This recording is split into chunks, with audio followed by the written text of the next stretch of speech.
Welcome. Today we're going to be talking about something that impacts nearly all of us. Whether you are a parent trying to do more in your life and trying to make a greater impact in your children's lives, but maybe feeling overwhelmed or stressed. If you're that employee that wants to, get more fulfillment out of their career, but maybe you're feeling stuck in what you're doing, or maybe you're that entrepreneur who wants to take your message and what you have out to the greater masses, and you just find yourself maybe not feeling attuned and true to what your purpose originally was. That's something that oftentimes holds us back, is this thing called imposter syndrome. Because I'm sure that you felt that nagging feeling that maybe you're not qualified or not ready, not good enough. Maybe somehow you're faking it, or, any of those types of feelings, even when all of the evidence says otherwise. Now, have you ever caught yourself thinking, like, who am I to be sharing these ideas? Or what if people find out? I don't know how I'm going to approach that if you'll figure out, know that how I figured it out, or maybe you thought, like, there's so many others more qualified than me. I'm not as qualified as so and so, or I'm just lucky that I got it this time. But next time I'll be more exposed. Like, if any of those types of things, or some sort of variation of something like that, sounds familiar to you, you are not alone, and that's what we're going to be diving into. Now, my name is Jake Talbert. I'm the founder and author of this book. It's called The GIVER Method. I highly recommend you get it if you are a parent, spouse, a employee trying to get to that next level. If you're trying to rekindle that passion as an entrepreneur, like, this book is for you. It's the best $10 you can invest in yourself in helping to unlock gifts and superpowers, deliver more value to people, and live a way more fulfilled life. I'll put a link to Amazon. It's an Amazon bestseller. You can go get it right now. If you're not ready to buy the book, you're like, well, yeah, but I want to see more, then watch the video. And at the end, you can go get yourself, we have a free download you can get called The Giver's Roadmap. It's going to help guide you through those pieces, okay? Now, what I've noticed as I have spent years working with people who feel stuck, who feel overwhelmed, moms and dads that feel that overwhelm, or are stressing trying to be everything for their children, or the employee who feels adrift in a sea of cubicles, because I've been there, I've felt that way. Or entrepreneurs who, know that they could be making that greater impact, but feel maybe paralyzed by self-doubt. And the only reason why I could speak to so many of these things is because I've been there myself, and I totally get it. What I've discovered through the work I do with people is there's something really surprising. Imposter syndrome, it doesn't mean you're not qualified. It actually kind of means the opposite. In fact, when imposter syndrome happens, it happens way more to people who are trying to make a greater impact. Higher potential people tend to experience it more. The very fact that you're experiencing it, like any sort of doubt in this way, may be the strongest indicator that you have meaningful gifts and superpowers to share, and you're on the verge of doing something really big with them. And today, what I want to do is I want to walk you through some different principles and ideas that are going to help you to reframe self-doubt and imposter syndrome so you can go share your gifts and superpowers boldly and make that greater impact and live that more fulfilled life. I'm going to show you why imposter syndrome is actually more common amongst high achievers and the people who are trying to get more done, and then give you specific strategies of how you overcome it. How you can share, take this mindset and shift that, the way that you can transform your self-doubt into self-empowerment. So you could be a parent who wants to be a better role model for their children, or that employee that, has ideas but is afraid to speak up, or that entrepreneur who's feeling stuck in their business and with the growth that it could be. These are designed specifically for you, and they're going to help you to break free from this, paralyzing effect of imposter syndrome, and help you to step into more authentic power. Now, before we dive in, if you are new here, please, hit subscribe, ring that bell for notifications. I don't want you to miss out on any of the content that we release regularly that's going to help you to discover who you are, discover your gifts and superpowers, and to start having a mindset that's going to help you to make a greater impact in the world. You can also find us on TikTok, Instagram, LinkedIn, Facebook, or at thegivermethod.com. I'll include links to those things, as well as to the book and to that free resource in the description for the video. Of course, along the way, comment your thoughts. If you felt imposter syndrome, I want you to go ahead and say it. Because I've been to events where I'm around people that I'm like, how am I in this room? I don't belong here.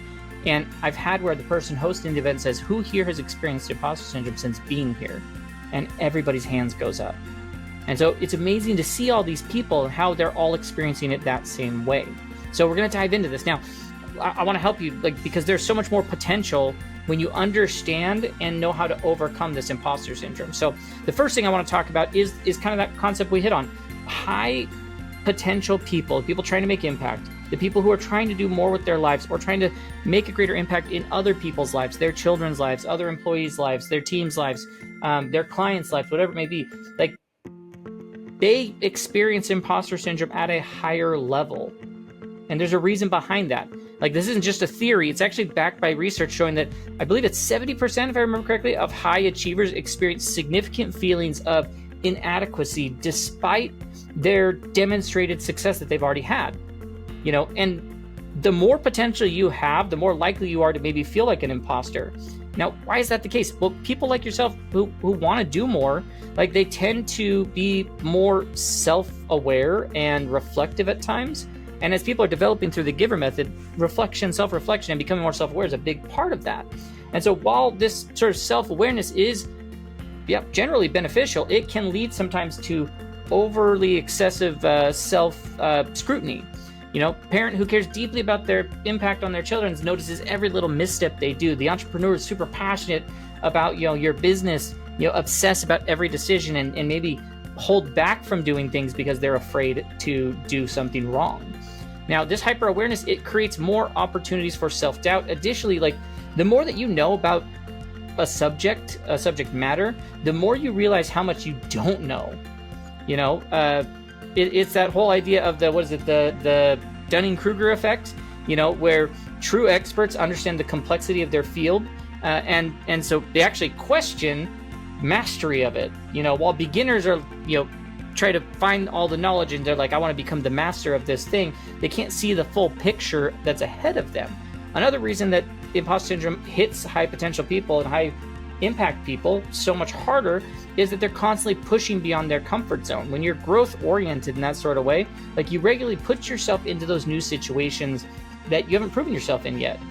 And so every time you step into that new challenge, whether it's speaking up at a meeting or launching some sort of a business idea, working with an employee, trying something new as a parent, like, you're venturing into unknown territory, and your brain is designed to keep you safe. It responds to the warning signals, sometimes too much. The very quality that makes you exceptional, your willingness to grow and stretch, like, might also be the thing that's making you more vulnerable to imposter syndrome feelings. So what you want to do is apply this understanding to your own life and start by recognizing that self-doubt isn't a sign of incompetence in any way, but the natural side effect of your growth mindset and your own high standards. Like, when imposter syndrome feelings come in, like, pause and ask yourself, like, is that feeling coming because I'm challenging myself to grow? Often you're going to find that the answer to it is yes. I've done this too many times, and the realization alone will transform how you have a relationship with imposter syndrome to, focusing more on the journey of growth. So take time and journal about it. What are the imposter syndrome feelings you've had? Note situations that maybe triggered those the most strongly and look for the patterns. And are they connected, or are they areas you're deeply passionate about or trying to create a deeper outcome for other people in? These areas, where you care deeply about the outcome, like, once you identify any of these, you're going to go look for patterns and create, what's the mantra you could tell yourself that helps you overlook what's happening there. Discomfort means I'm growing. Like, self-doubt is just a part of my expansion process, and I just need to reframe it. Understanding why it affects high potential people, like, it really is so important. When you understand these feelings, and how they're common among, even the most capable people and ambitious people, you stop interpreting them as evidence of maybe being deficient at something and see them as just natural part of your growth journey. So, like, when you stop fighting against the feeling and instead just accept it that it's part of the journey, and you acknowledge it without letting it control you, that's like the first massive thing to let you move forward. Now, the second one that you want to do, the second principal step thing, is like, cool, I understand that it's there. Like, now let me just separate the feelings from the facts. How do I separate those things? Because that's going to be a big step in helping you to learn to overcome this. This distinction, like, imposter syndrome thrives on the confusion between emotional and objective reality.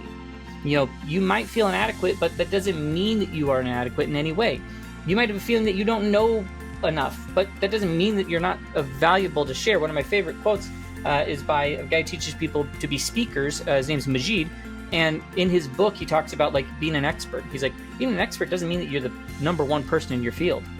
being an expert just simply means that you know more than I do, and you could teach me and provide me value by telling me what you know.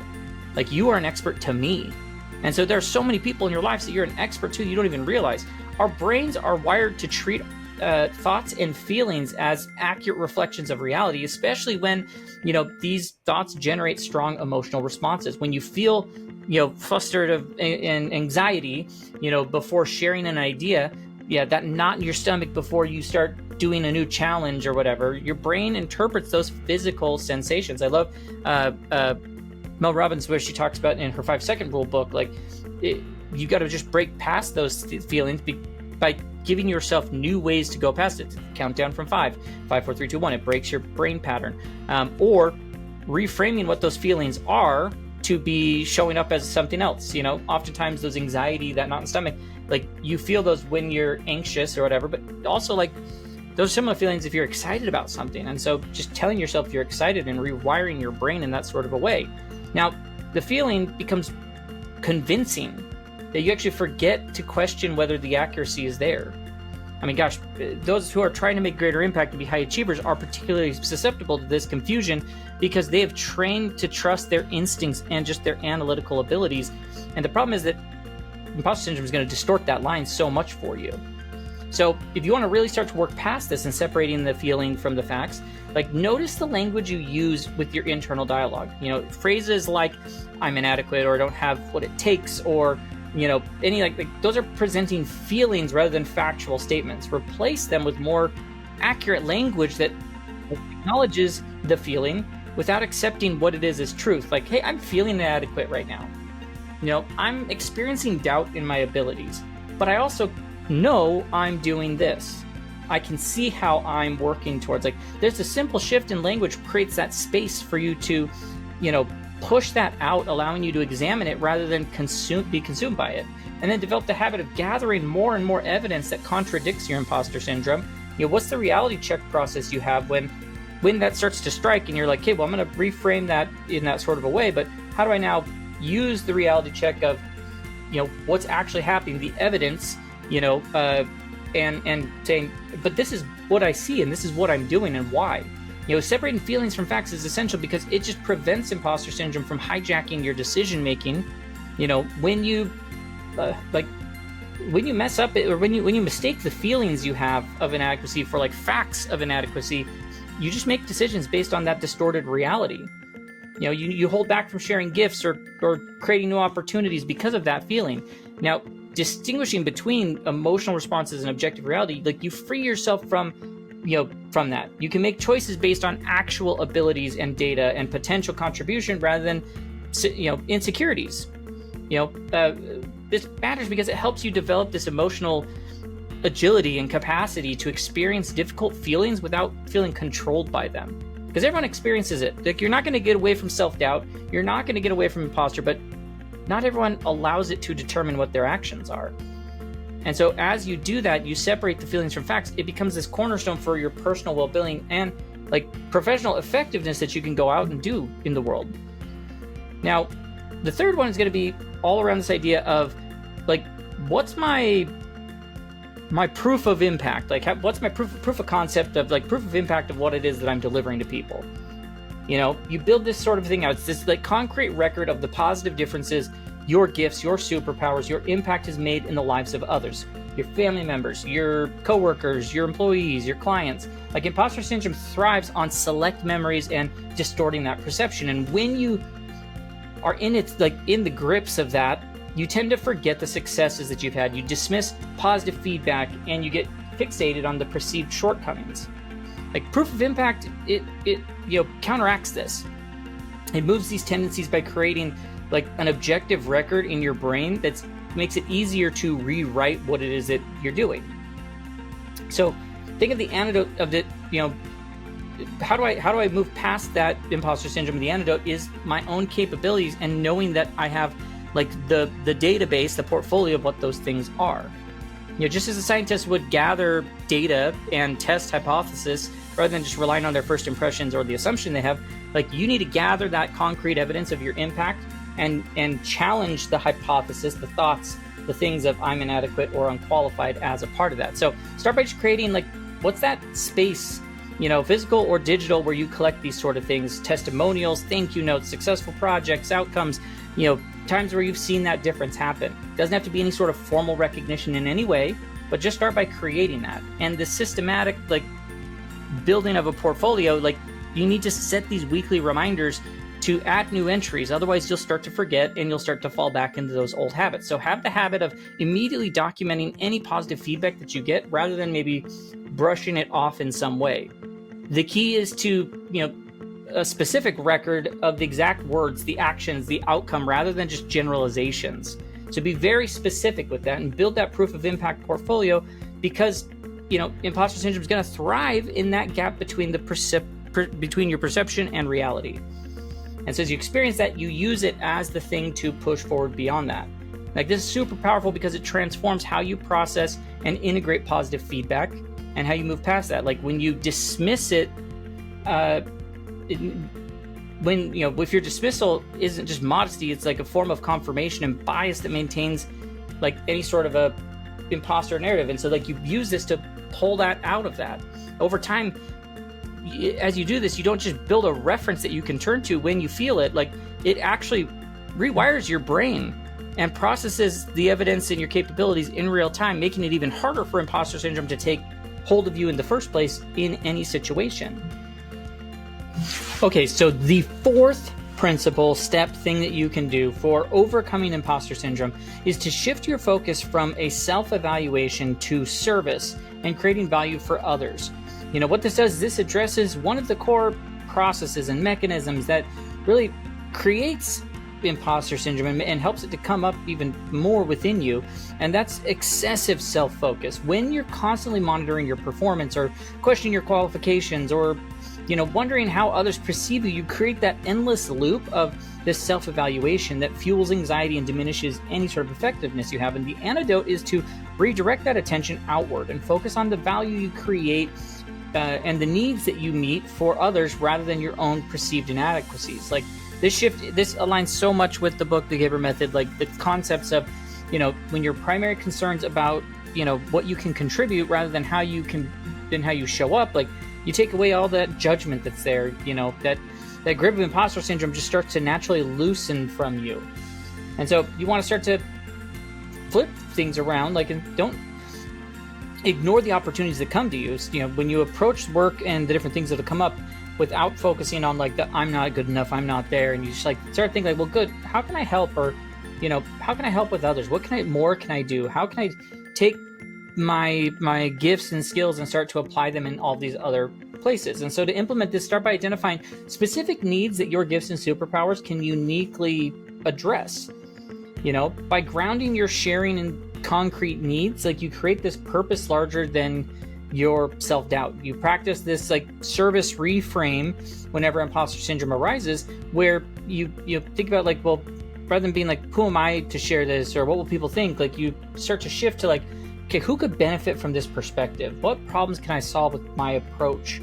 Once again, you may not be the top of the industry, but if you know more than I do and you can teach me something or you can help me with something, you are an expert to me in that. So sometimes you have to create physical reminders, like a small card where you write these types of things, keep it visible that you can go through those, maybe before a meeting, before you're going to engage with people.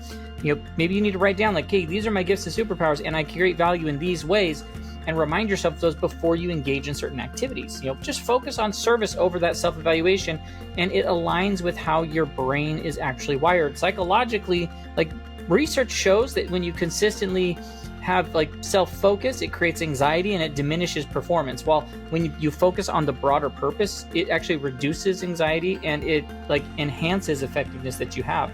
So don't be preoccupied with what people perceive. You're allocating so much significant resources towards that. Break away from that. When you focus on serving others, the resources you have become available, and so you can create more genuine value for others. It matters because it connects you to a deeper source of motivation and resilience. When your primary concern is proving your worth or avoiding judgment, all the setbacks, they become threats to your identity and your self-esteem. But when you focus on the value you're creating with others, those setbacks just become, problems that need to be solved and that you can serve a larger purpose with. So ground yourself in the sharing mechanism of what that could be, and develop, a higher capacity, and it helps you to persist through the difficulties that could rise, and continue to refine and express your gifts in different ways so that you can move past that self-doubt that starts to come in. Now, the fifth one is that you want to start with micro-sharing or maybe low-risk environments. A lot of the videos on the channel, when we talk about starting to develop and start putting your gifts and superpowers out there, it starts with this idea of micro-sharing, okay, which actually is a way to move past that imposter syndrome as well. So start with small exposure and gradually increase it from there. Start with some sort of a supportive environment. So many people, they make the mistake of thinking that,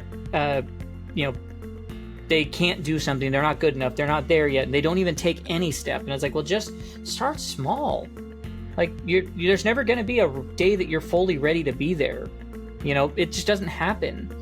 And so it starts to mess with the confidence that you have as a part of that. The most effective way to build confidence is, if you're going to be sharing gifts and superpowers or going out there more, is with this micro sharing, those smaller progressive steps that just gradually expand you out of your comfort zone while building concrete evidence of your impact. It's grounded in like behavioral psychology, of course, where when you expose therapy techniques that, proven to affect overcoming various forms of anxiety, start with that. And just someone has the fear of heights, might start by standing on a stepladder and gradually working their way up to taller buildings. Like, you can systematically, move your way through that by starting small and progressively increasing what your exposure is to what you're trying to do. So to implement this, create that, what's your sharing ladder? What's your progression, your opportunities that you can progress through of sharing your gifts, and starting with the lowest risk and gradually increasing it from there. Each, level rung of the ladder is set to something very specific and measurable, and a timeline in which you want to accomplish those. And after each time you do one of these experiences of sharing your gifts and superpowers or stepping out there more, then you need to look at, do some reflection on how that felt for you, and note that, the goal isn't we're trying to eliminate a discomfort, because that's never going to go away. It's going to be there, like I said, no matter what level you're at. But pay attention to the evidence that, contradicts any sort of imposter fears. Did people engage with this idea you had? Did anyone express appreciation? Did your contribution help move something forward? Look for the evidence that fuels you to move to whatever the next step of the ladder is. Start with that micro-sharing in low-risk environments, because it breaks that paralysis of perfectionism. High potential and high impact individuals, they fall into that trap of thinking that they need everything perfect, and in place and figured out before they can start sharing anything. And that all or nothing thinking creates impossible standard to ever live by. When you micro-share, you approach it you acknowledge that the growth happens with every interactive step, not through giant leaps. Okay, so try to go from never sharing, your gifts and doing so with confidence, in a high stakes situation. It's like trying to run a marathon without any training. It's no fun. And I can tell you from experience that it's no fun. Micro-sharing, that approach provides the, training schedule of how you develop the muscles and get yourself gradually increasing to the challenge.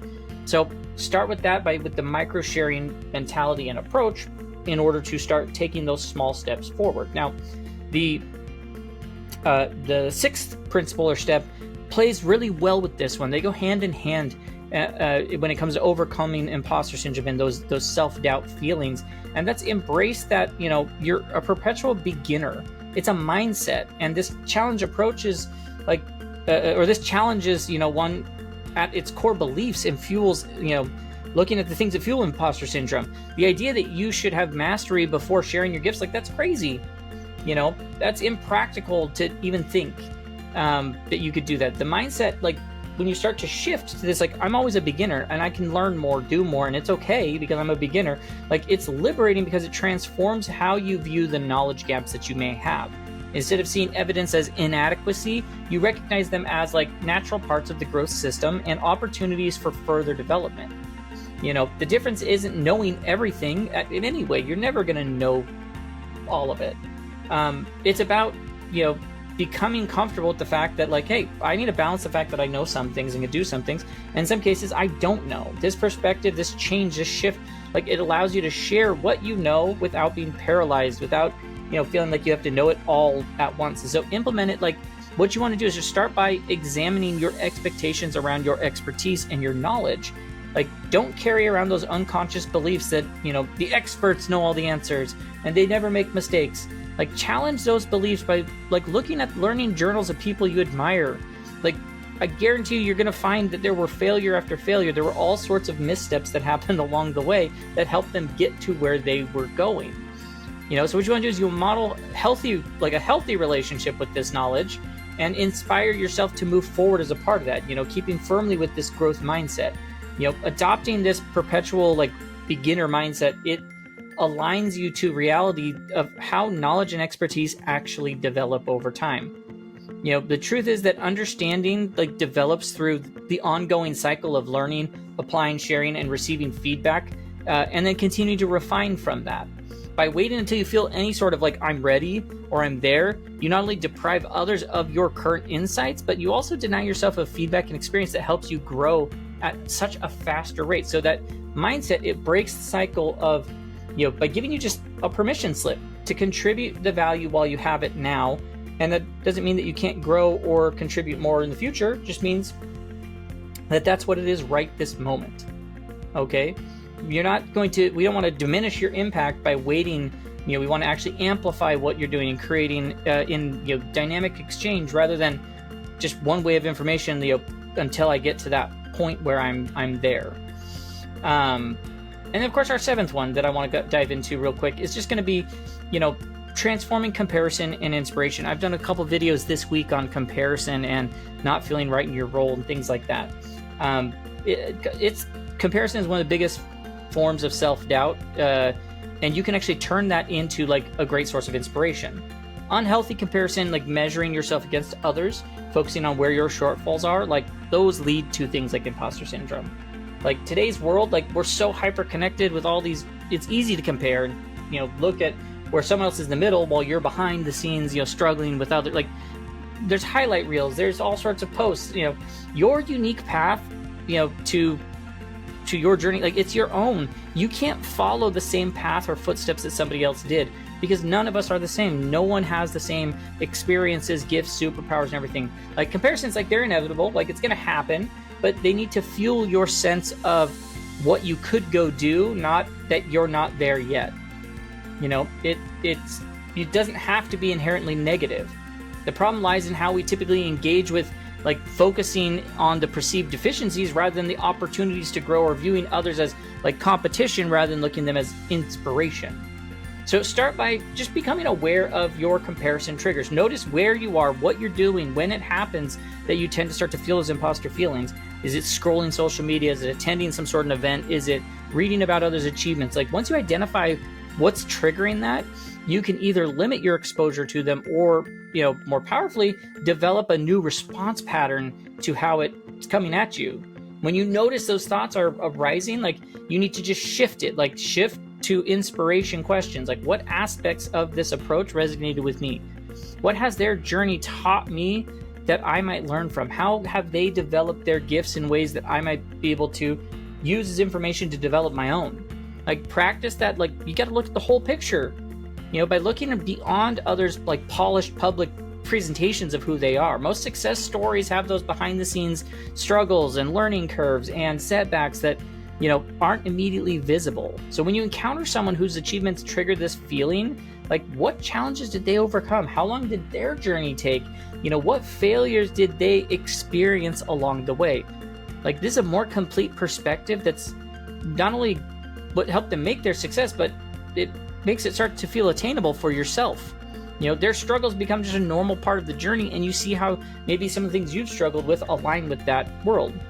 And so as you transform comparison into inspiration, it changes the relationship of the accomplishments of others and how you view those. You view the success through this lens of insecurity. Every achievement around you becomes evidence that you're not there yet.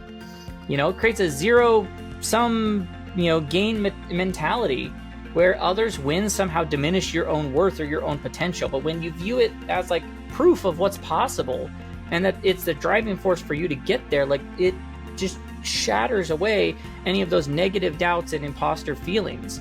We want to open you to the possibility, look for, this is where people will avoid, mentorships or coaches or things like that, because they like, you know, but they're further along. I don't want them to see what I'm doing wrong. You've got to move past all that. Learning from others rather than comparing yourself to them, like you're going to tap into this rich ecosystem of knowledge and support that helps you share your gifts more effectively while maintaining your own authentic voice and approach. Like throughout this video, naturally, we've covered these principles, you know, to share your gifts and your superpowers and who you are without feeling like an imposter. You know, they aren't just theories, they're actually practical approaches that have helped countless people just like you.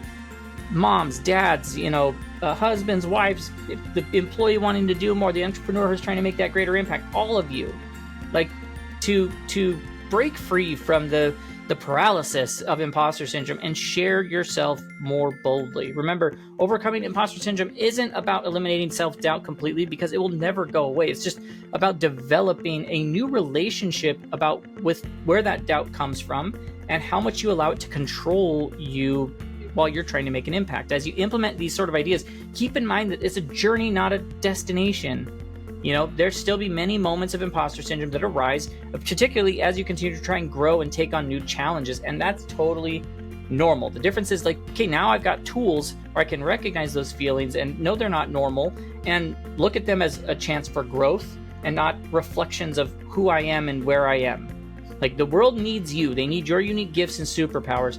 And when you hold them back because of something like imposter syndrome, like you're not the only person who misses out on it. All the people who could have been benefited and been touched and impacted and received value from you, like they're all impacted by it.